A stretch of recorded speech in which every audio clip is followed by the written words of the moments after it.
half the world's population is confused about what diet they should eat, what hormones they should focus on. Should they eat low fat, high fat, moderate fat? Is iodine an essential nutrient, or is iodine poison? I've got an excellent guest with me today. We're going to talk about all these topics and probably more. This video is being recorded live in front of our private community. We have thousands of folks in there trying to reclaim their health by eating a proper human diet. And they're going to actually get to ask Dr. Bright questions during this Q&A. You started menopause, you said around 52. 10 years ago in 2 months. I'll be 62 in January. 62. So this is what 62 should look like, guys, and act like. So if you're 62 and you don't feel and act like this, then listen up, pay close attention.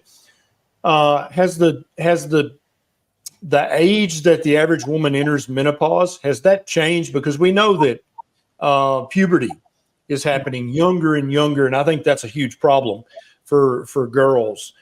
Has the age of onset of perimenopause, menopause, has that changed over the decades and the centuries? It has. As you're right, and my second book actually talks about how precocious puberty is a huge problem for a woman for the rest of her life. Yes, menopause was, people, Hippocrates and all the old Greeks and doctors through history have written that menopause happens around your 50s. We do know that women are going into precocious early menopause. I would like to say, though, that perimenopause doesn't really exist. It was invented in the 80s by hormone pharmaceutical companies. Big Pharma invented that term because they had a drug that would treat the symptoms. Is that right? That's right. They wanted to get as many women as possible on hormone replacement therapy. We see that so many times. We see that in osteopenia. We see it in perimenopause. We see it in ADHD. We see it in insomnia. We see it in anxiety, where they've got this great drug they need to market, and in order to do so, they have to have a new diagnosis in the ICD-10. And so all of a sudden, we see this huge media blitz, and then there's this new diagnosis. Restless leg syndrome is another one. These things have been around forever and are directly related to people's diet. But then all of a sudden, when they have a new pharmaceutical that they can make billions on, all of a sudden there's this new condition. So precocious menopause. Now, tell me why perimenopause, why is that not a real thing? Why is that not a real diagnosis? Well, we go into menopause in order to live a long, healthy life. So chimps, for instance, don't have menopause. Right. Human women, I should say, and a couple of whale species go into menopause. It actually enables us to live a long, not fruitful, not fecund life. The reason that we don't have babies forever is because it's incredibly nutritionally expensive, and chimp females die in their 50s because they keep having babies until they die. So the human female evolved to have menopause as a benefit, to keep on living and taking our grandchildren to the hunting grounds, we could say. Yep. And this is actually a very well-known theory in evolutionary biology. It's called the grandmother hypothesis. And I think it may be about to be elevated to a theory that basically women stop being reproductive so that they can be better aunts and great aunts and grandmothers, so that they can actually, and that's actually more evolutionarily fit than continuing to have new babies into older life. They can actually increase the odds that their children and grandchildren will not only live, but reproduce and have successful reproductions. None of these symptoms are related to menopause. So hot flashes are, if you're 12 and the cute boy walks by, you're going to have a hot flash, right? So it's really a vasomotor reaction to, you could say, a stress state. So the reason why women are having these symptoms earlier is because they stop eating fat. They stop eating fat in the 80s, and animal fat is what all our hormones are made out of. So if you don't eat it, there's no way you can make it. Our liver makes a small amount, but that doesn't cover needs of cholesterol for brain tissue, myelin sheaths, and stress. The stress response is made out of cholesterol. Yes. So if a woman's watching this and she's having severe menopausal symptoms, what dietary intervention, dietary strategy would you recommend that woman try immediately? Eat a lot of animal fat, and that's why my book is called Good Fat is Good for Women, because it really is. I mean, women do need more fat than men. We make more hormones than men, just like women need more iodine than men, because during adolescence we grow more sexual characteristics, more tissue expands during a female puberty. So instead, women are the ones who are not eating any fat because they're yo-yo dieting, and they think that the calorie equals the energy that they're going to have to put in their bodies. Unfortunately, it really is the cause of their menopausal symptoms are high cortisol, not enough fat. I usually recommend 80-20. That's what I eat. That's what I've been eating since 52. I do exercise, but I don't eat the protein I think I'm pretty muscular. You are. I've met Dr. Bright in person. She's very fit. And I think that, but you also have to address stress levels, because your stress, the cortisol levels will just eat up the hormones that you're trying to eat the cholesterol to produce those steroid hormones. So, if you look at the steroid, I'm sure, you've seen it a million times, the steroid hormone cascade, the left side is all the stress response. And if you're constantly using those hormones up to address stress, they won't get to the right side of that cascade, which is your testosterone and your estrogens.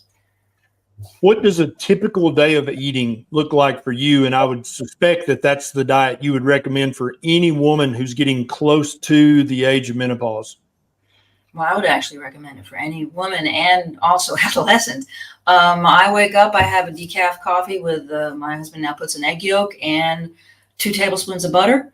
I go paddleboarding for an hour. I do about 6K. And then I come back and I work all day long. I may have a snack, tallow with some like beef jerky with butter, or tallow with a little bit of meat on it. I have about 4 to 6 ounces of steak with some butter for lunch, and the same for dinner. I love that. And so you go out of your way to add fat every time you eat anything. I do, because I'm in Italy and we can't get really good ribeye like you can get in the States.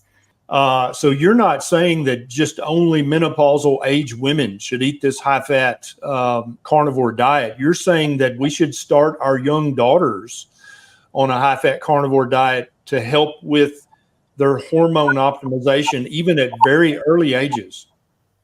Yes, and with the caveat that obviously the woman who is in her 50s is going to have a lot more inflammation than your 12-year-old. So I also see this as an anti-inflammatory approach to address years of dieting, spinning, marathons, things that raise your cortisol level. I wouldn't say that a 12-year-old or a young girl has had experienced that much stress unless she's experienced trauma. So you definitely need, you wouldn't have to be, I'm sure you can have a small amount of carbohydrates depending upon the situation. I have seen young girls who needed to eat a lot more fat and remove the carbohydrates for some health conditions that they had, especially depression. Yeah. The 2 things I see the biggest signal from, and as a primary care doctor, you're probably the same way. I look for, when I recommend something to patients and I see them back in 3 months or 6 months, I look for signal. Did that move the needle? Did that improve anything? Did it make anything worse? And in my decades of prescribing lots of pharmaceuticals, I saw the needle move very little signal. But when I started recommending dietary interventions, the needle moves significantly.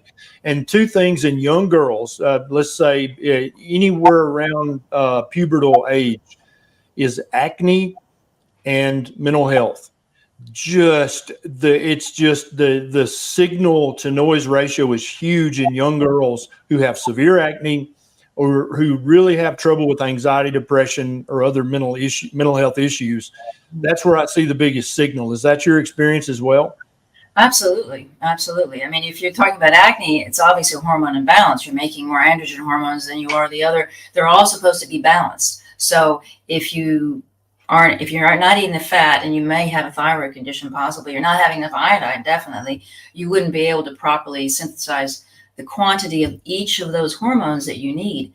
And those hormones aren't, I don't call them sex steroids. I just call them steroids. They're not, estrogen isn't associated with being a female, just as testosterone isn't associated with being a male. We have Correct. receptors all over our body looking for those hormones, different quantities, and our body knows how to synthesize them at the rate we need for when we need it. Yeah, both men and women make testosterone and estrogen. Both men and women have testosterone receptors and insulin receptors, and they're usually very widespread throughout the body. But we've been trained to talk about testosterone as a male hormone and estrogen as a female hormone, but it really just comes down to the ratios that you make and the ratios that you keep with regards to being male or female. Do women need carbohydrates for their hormone health? Do they need to carb cycle? Is that a myth? Is there some truth to that? No, there's absolutely no truth to that. Absolutely no truth to that. There's no nutritional value in carbohydrates. Everything that we need is everything that we humans evolved to consume comes from animals. One of the biggest things I've noticed in the carnivore community is the number of women who not only when they go carnivore, they have significant improvements, but they're also very vocal about that. And it seems like that directly goes against kind of the mainstream genre of, the smiling woman eating a salad. But the female carnivores, nobody's surprised if a man eats a carnivore diet. It's like, yeah, you're a stupid man. You're going to eat meat, of course. But when women say, I eat only fatty meat, that seems to fly in the face of a lot of popular convention. Well, it is part of their feminine identity because they need it, but this all started in the 1800s.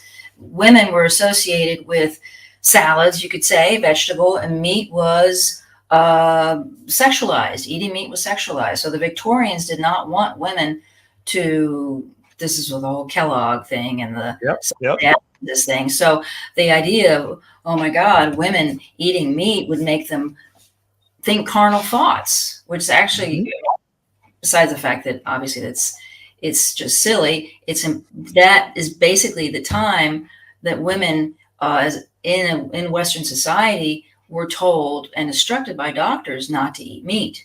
Yep. Now, unfortunately, women also get less meat in all societies because of the man has to go out and work.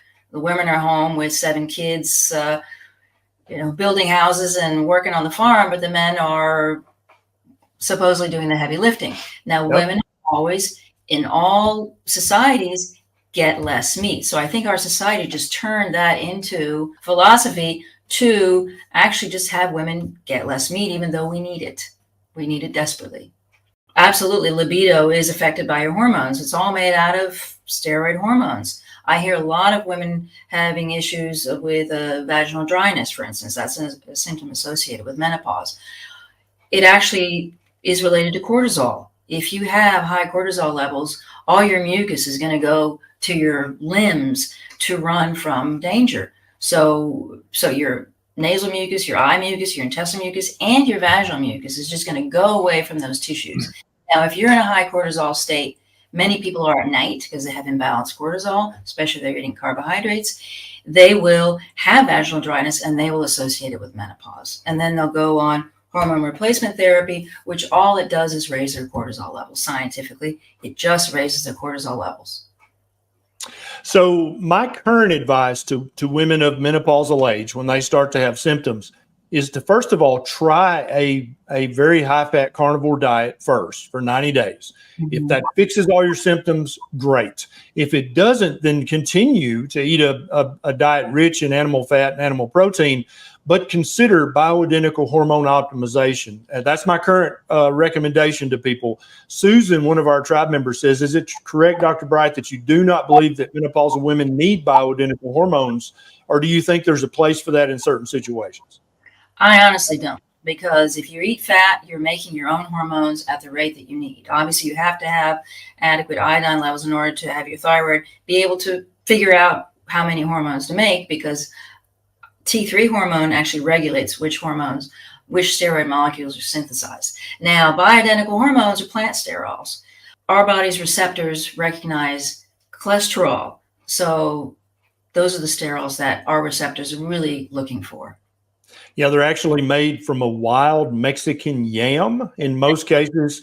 And even though they are the bioidentical, same exact molecule as the molecules our body makes, they do come from plants. Now, another good question here from Meta.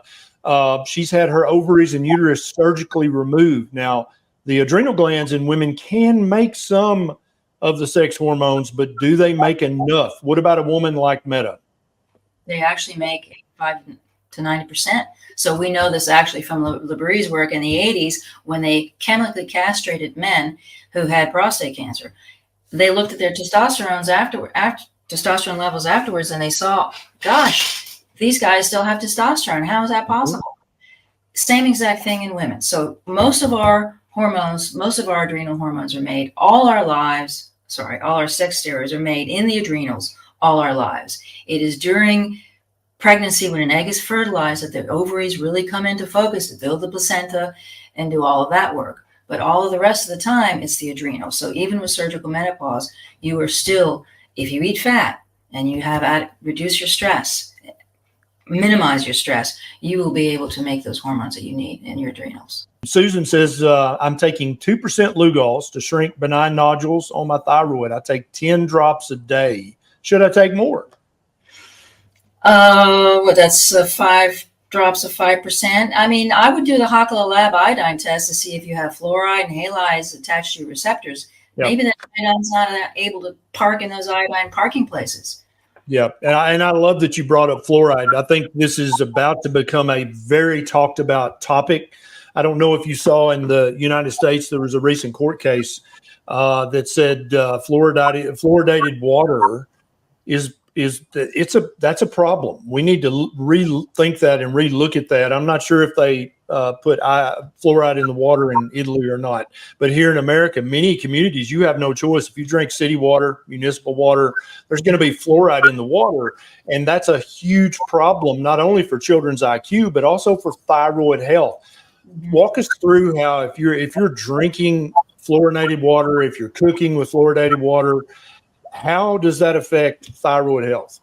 Well, it interferes with the absorption of iodine. The thyroid cannot make thyroid hormone from fluoride. It can only make it from iodine.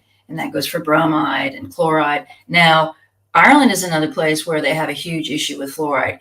In the UK, only certain areas, but Ireland is mandated to have fluoride in their water, and they have a huge issue with congenital hypothyroidism there, diabetes, fluorosis, and bone fractures. Fluorosis causes all of this. And the problem with Ireland, though, is that not only the water, but they also drink a lot of tea. So it's a perfect storm, fluorosis. Right. And so many people, if they drink a lot of tea, many tea leaves naturally will concentrate fluoride in the tea leaves. Mm-hmm. And so if you're drinking a lot of tea and you're making that tea with fluoridated water, you're actually getting a mega dose of fluoride. And so I recommend, I have a blanket recommendation. Nobody needs to drink fluoridated water. Not any woman, not a pregnant woman, not a breastfeeding woman, not a menopausal woman. Everybody needs to drink fluoride-free water and start their children on fluoride-free water. The benefits to the human brain, to the human thyroid, and to the other hormone cascades, I think there are ways that drinking fluoride-free water benefits the human organism that we haven't even discovered yet, because fluoride has been considered crucial, vital for so many decades that nobody studied that. So how do you keep the fluoride out of your system personally? Once you have, there's a salt loading protocol that can, with iodine and salt, you can remove the halides that are attached to your iodine receptors. I just basically take my iodine every day, Lugol's, and the fluoride can't get in. My iodine's already Yeah, receptors. all your receptors are saturated. Yeah, and so to getting enough iodine in your diet, either through foods or a supplement, is vital. But many people forget that second piece, which is if your body's saturated with fluoride, the iodine's not going to be able to attach to the receptors. What do you think about the skin patch testing for iodine? I currently recommend a 24-hour urine for iodine to see how your iodine levels. Can we do the skin patch testing or not? Well, in Europe, we don't have a hospital lab. So I do recommend the skin patch testing because I actually had somebody who did both and they were identical. The results were identical. So I do recommend, in the absence of, obviously, if somebody's in America, I might recommend that they do the hospital lab test, a 24-hour uptake test. But if you don't have that available to you, the skin patch test is just fine. So many doctors, Dr. Bright, don't realize that every human cell that's ever been studied has something called a sodium iodide symporter on it. And it's not just about thyroid. It's not just about mammary glands. It's not just about salivary glands. Every human cell that's ever been studied needs iodine. How much do you recommend that the average woman in her 30s, 40s, 50s, 60s, how much iodine does she need to try to get a day? Honestly, I would say 4 drops of 5%, because we also know that iodine depletes in a state of stress. So I can't think of any woman today in the modern world who doesn't have more stress than she can handle.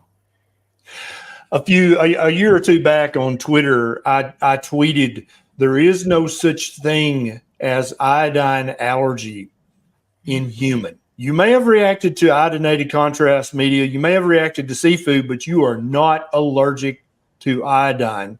And you should have seen the MDs and PhDs and registered dietitians. Is there such a thing as a true iodine allergy in a human being? No, there is not. As we spoke about, the receptors are taken, or you can actually have an inflamed thyroid. It's one of the signs if somebody has a nodule. You'll have a reaction to the iodine, not because you don't need it. It's because you needed it yesterday. Yep. There's a very prominent thyroid health guru. She's written a couple of books and she's right about a lot of stuff. But one of the things she says that I take huge exception to is that people who've been diagnosed with Hashimoto's should never supplement iodine. Do you agree with that? No, I do not. I do not. Tell us why. Tell us why even someone with Hashimoto's needs iodine. Because the thyroid is inflamed. Your immune system needs iodine. Like, as you said, every cell needs iodine. Your immune system has gone rogue in a exaggerated stress response. So it's making antibodies to attack your tissues. Avoiding iodine is just going to make that inflammation worse. They actually documented that Hashimoto's got worse in the US when they started using iodized salt. So iodized salt has crappy iodine in it and not enough. So actually they saw that there was a rise in Hashimoto's cases in the US when they added sodium iodide to salt. Yep. And the iodized salt basically they designed it to have just enough iodine so that it would keep you from having a large goiter. Back around World War I, that's when that happened, because so many of the young guys they wanted to recruit to send to war had a huge goiter in Minnesota, Wisconsin, Illinois, and places like that called the goiter belt. So they didn't put enough iodine in the salt to give you enough. They just put in enough so you didn't have a big goiter. And the Carnivore Mommy, one of our tribe members, she said that Dr. Berry's even increased his intake. I have. And I've had Dr. Brownstein on the channel, interviewed him. You're well aware of his work. And I read that 15 years ago and I'm like, yeah, iodine's a big deal. But I was still, from my allopathic training, very gingerly like, yeah, let's do 1 or 2 drops of 2% a day. I don't know if that, I don't want you to take too much. But as years went by, I keep increasing the amount that I recommend for people. And you just saw one of our tribe members taking 10 drops of 2% a day, which would be about 4 or 5 drops of 5%.